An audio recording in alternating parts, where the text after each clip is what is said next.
तो विस्फोट की शुरुआत करते हैं आज की सबसे बड़ी खबर के साथ, जो कि आ रही है अमेरिका के टेक्सास से, जहां एक रिफाइनरी में भीषण आग लग गई है। अब आग की वजह बताई जा रही है कि आसमान में धुएं का गुबार दिख रहा है।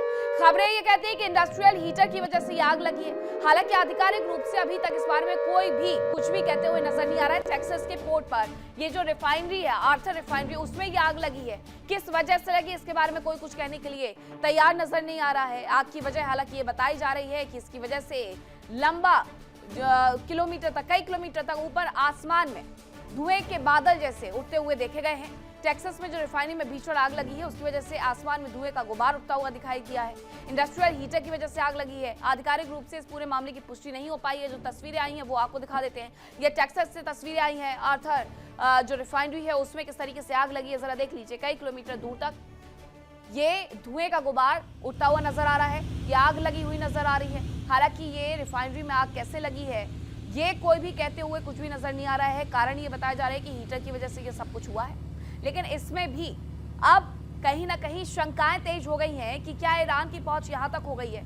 ईरान ने जो अपने प्रॉक्सी गुट जगह जगह पर बैठाए हुए हैं, क्या उनकी वजह से तो ये सब कुछ नहीं हुआ है टेक्सास में? ये सबसे बड़ा सवाल है।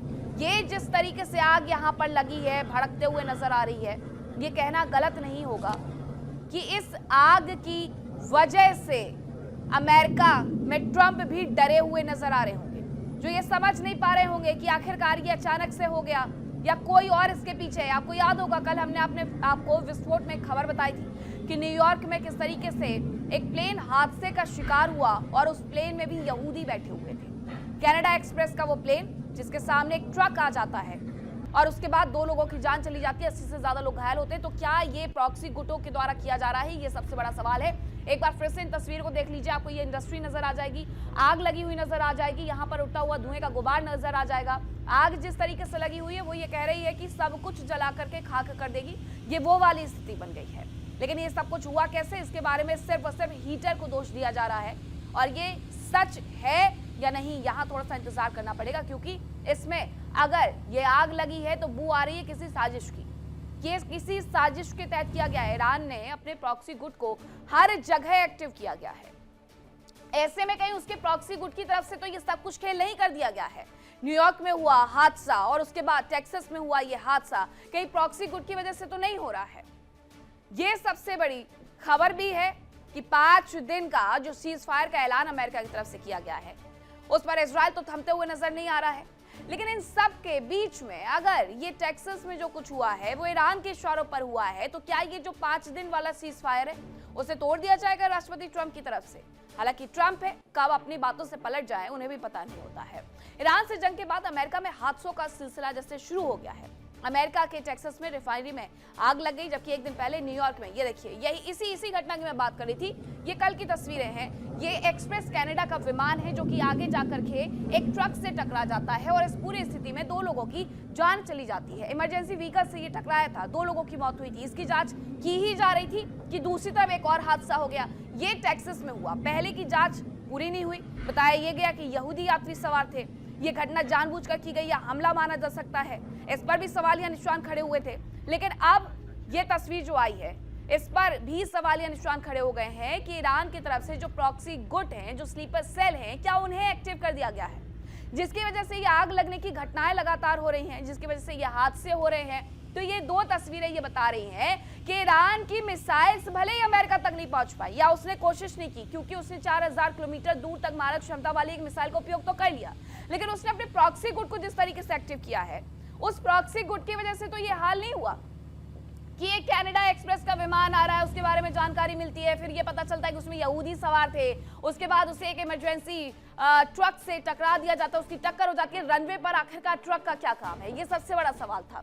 और उसमें यहूदी बैठे हुए थे, इसलिए और ज्यादा सवालिया निशान खड़े हो जाते हैं कि क्या ये सिर्फ एक हादसा था, क्योंकि एटीसी की तरफ से भी ये बताया गया था कि एटीसी की तरफ से बार-बार सिग्नल दिए गए कि रोका जाए उस ट्रक को, लेकिन फिर भी नहीं रोका गया। उस ट्रक को सीधे रनवे पर लाकर के उतार दिया गया, जिसकी वजह से वो हादसा हुआ।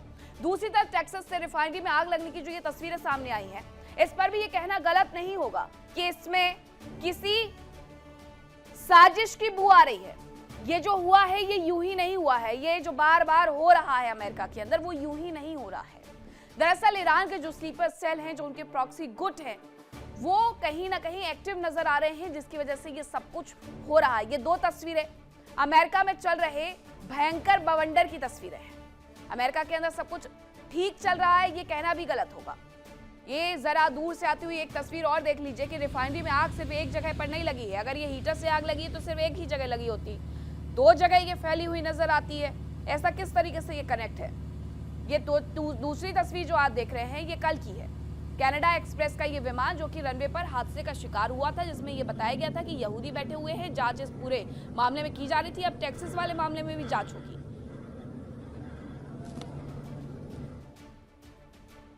लेकिन इनके तार लगातार जुड़ते हुए कहीं ना कहीं ईरान से ही नजर आएंगे। इस सब पर ट्रंप कहीं भड़क ना जाए और जो 5 दिन का सीज फायर का उन्होंने ऐलान किया उसे वो वापस ना ले लें।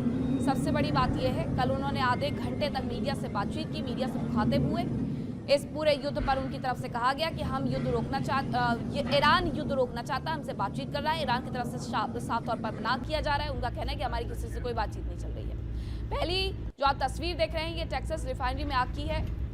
न्यूयॉर्क हादसे का शिकार जो दूसरा आप विमान देख रहे हैं वो है।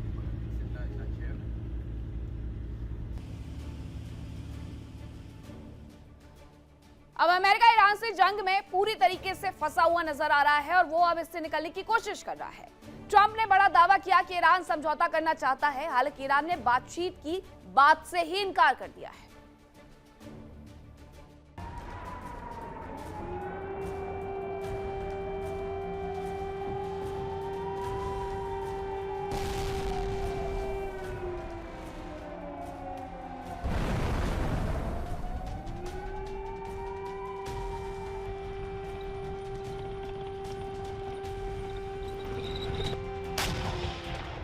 अमेरिका और इजराइल ने 28 फरवरी से ईरान में जो मिशन शुरू किया वो अब तक पूरा होना तो दूर, पूरे होने की ओर बढ़ता हुआ भी नहीं दिख रहा।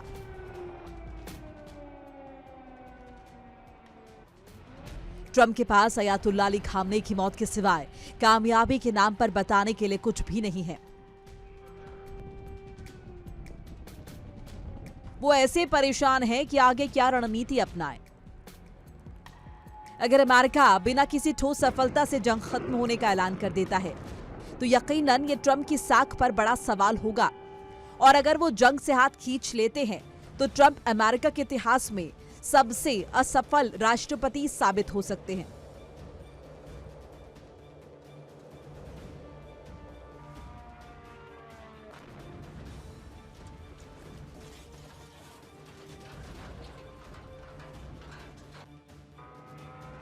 माना जा रहा है कि इसीलिए अब राष्ट्रपति ट्रंप बातचीत का सहारा ले रहे हैं। ट्रंप ने एक ओर तो ईरान के पावर प्लांट्स पर हमले के प्लान को 5 दिन के लिए टाल दिया और दूसरी ओर ईरान से बातचीत होने का दावा किया।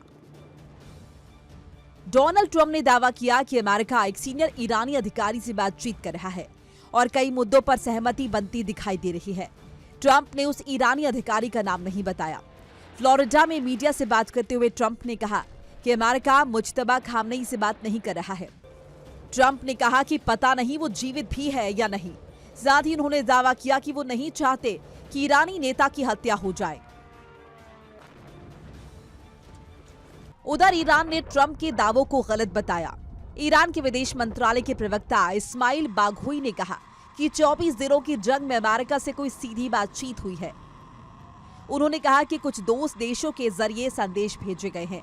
साथ ही ईरान की ओर से एक बार फिर चेतावनी दी गई है कि अगर उसकी ऊर्जा सुविधाओं पर हमला हुआ तो वो तुरंत और कड़ा जवाब देगा। इधर ईरान की संसद के अध्यक्ष ने दावा किया कि ट्रंप और नेतन्याहू फेक न्यूज फैला रहे हैं।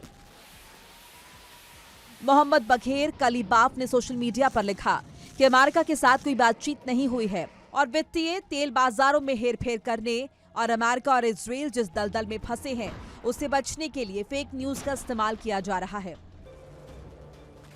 ट्रंप ने दावा किया था कि ईरान समझौता करना चाहता है और अमेरिका भी इसके लिए तैयार है। उन्होंने कहा कि मिडिल ईस्ट के साझेदार देशों को भी इन चर्चाओं में ध्यान में रखा जा रहा है। ट्रंप ने दावा किया अगर ईरान के साथ समझौता हो जाता है तो तेल की कीमतें तेजी से गिर सकती हैं। देखिए इंडिया डेली 24/7 अब आपके स्मार्ट टीवी पर। इंडिया डेली मौजूद है सभी डिजिटल प्लेटफॉर्म पर लाइव और लगातार। इंडिया डेली 24/7, हर दिन राष्ट्र को समर्पित।